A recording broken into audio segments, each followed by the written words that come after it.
Alright, let's just get right into it, shall we? The story goes as follows. 3 years have passed since Gamera defeated Legion, and the world is once again plagued by Gauss, which have now evolved into Hyper Gauss. Mayumi Nagamine, a noted ornithologist played by Shinobu Nakayama, returns to aid the Japanese government in addressing this threat. A graveyard of Gamera fossils is found at the bottom of the sea.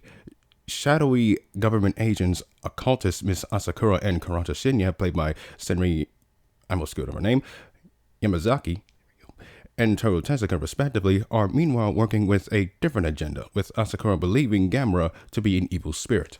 Yeah, you might want to double check on that.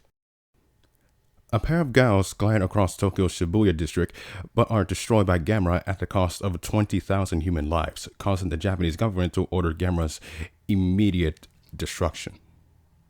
Well, at least I have a reason to kill him. That's a good thing. Meanwhile, a young girl named Ayana, played by Ai Maeda, whose parents were inadvertently killed by Gamera during his previous battle with Gauss in 1995, discovers a stone egg sealed within her village temple.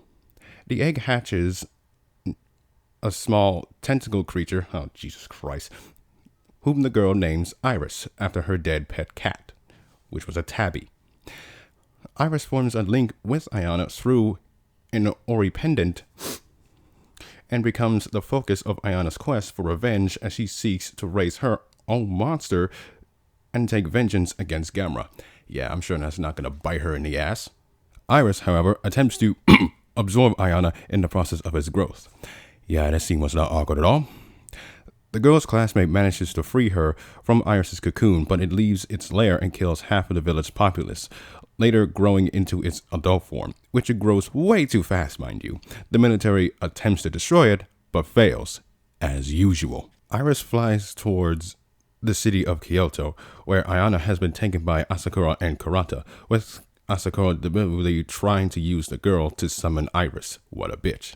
Iris is intercepted in mid-flight by Gamera, and the two engage in an aerial battle, which is very spectacular, by the way. But the Japanese army intervenes and knocks Gamera out of the sky, sort of, with a tactical missile strike. Nagamine and Asagi, the girl once physically linked with Gamera, played by Ayako Fujitani, retrieve Ayana and attempt unsuccessfully to get her out of Kyoto. Karata expresses a belief that Iris had been deliberately created to defeat Gamera so that the Gauss could wipe out humanity. Did you double check that information, dude? Or did that just come out of your ass? I want to know.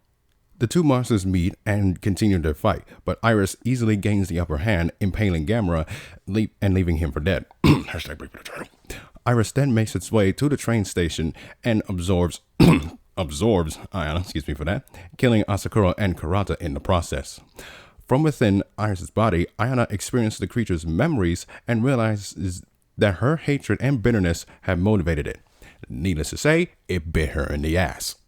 Just as she has her epiphany, Gamera plunges his hand into Iris's chest and wrenches the girl free, robbing Iris of its human merge.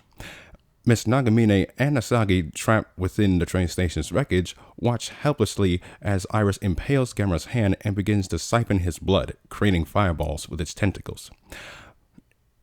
Gamera, however, like a goddamn trooper that he is, blasts off his injured hand and absorbs Iris's fireball, forming a fiery plasma fist, or as the internet called it, the Vanishing Fist, hashtag best name ever, which drives into Iris's wounded chest.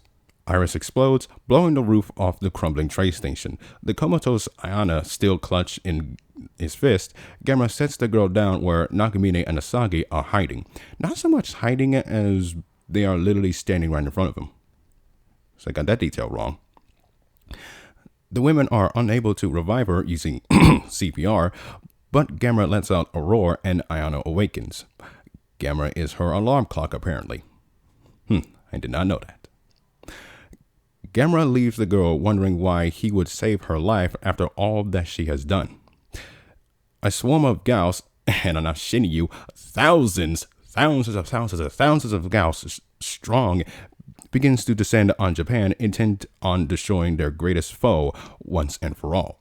While Gamera lets out a final roar of defiance, he stands his ground in the center of a blazing city. and the credits roll. Normally I hate fuck you endings like these, but at least I can stomach this one. Little grave I'm grieving, I will mend you. Sweet revenge I'm dreaming, I will end you. I've been here since dawn of time, countless hatreds built my shrine. I was born in anger's flame, he was Abel, I was Cain. I am here, I'm hell unbound.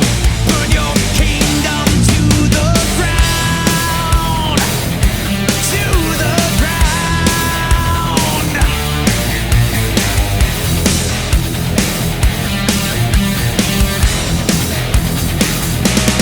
Here comes revenge, just for you. Revenge, you can't undo. Revenge is killing me. Revenge, set me free. Eye for an eye, tooth for a tooth. A life for a life is my burden of proof. Revenge, just for you.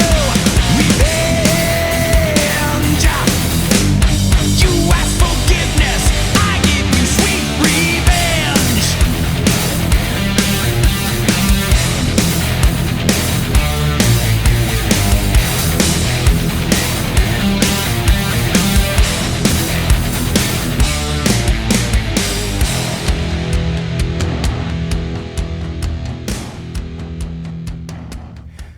Alright. If Gamera Guardian Universe is the best monster movie in years, then Gamera 3 is one of the greatest monster movies, period. But just like the original Godzilla from 1954, it's so close to being perfect. But that's not a bad thing at all. The story in this movie is pure genius, connecting all of the events that happened previously while also bringing in the new stuff. Even though I hate fuck you endings like that, but like I said, I don't mind it at all. Almost every single character in this movie is well explored and well acted. Nothing else to say there. Even the two freaks are entertaining, despite it being so weird. Ai Maeda as Ayana is my highlight for me.